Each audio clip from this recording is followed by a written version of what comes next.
Everything it takes to build your dream landscaping project, part 1. Also, I'm wearing my new H&M dress that I got on sale. I did a post about it. You guys seem to love it, but just showing you that, yes, I'm wearing it.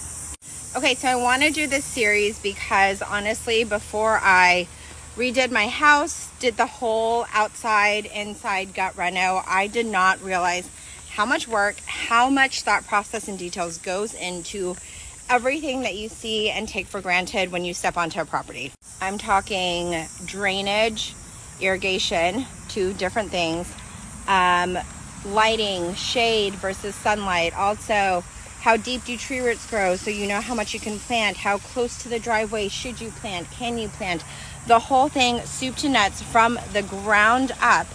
It's almost more complicated doing an outdoor renovation because there's so much to think about here on top of just good old Mother Nature. And if you live in Texas, you know the crazy weather that we've had. I'm talking hail when it's sunny, like 108 degrees, drops down to like -7.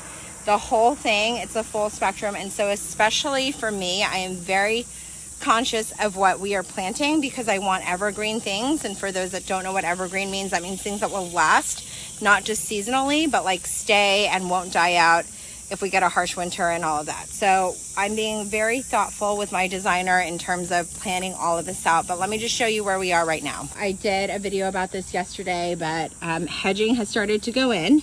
Look at my cute bracelet, you guys. Okay, hedging has gone in.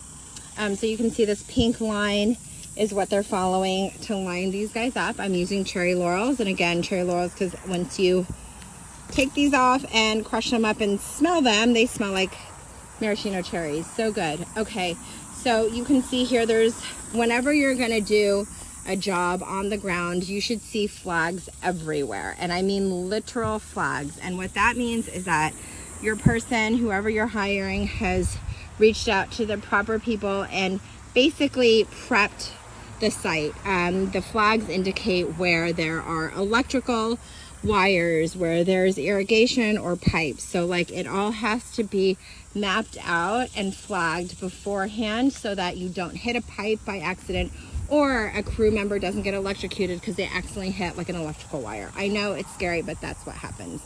Okay, so we are in the stage where we've pretty much excavated and leveled out all of this. I have lots of before pictures if you want to see what this used to look like. There was overgrown ivy all along there, so we really excavated. I had big boulders up there.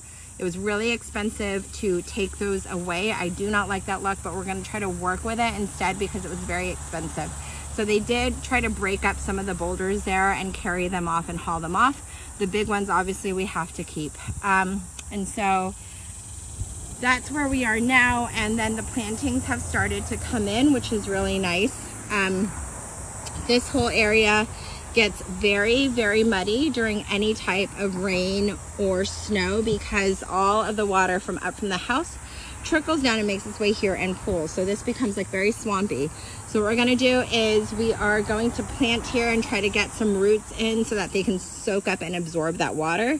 So this is all being staged right now. This is like 2 or 3 different deliveries that came in today.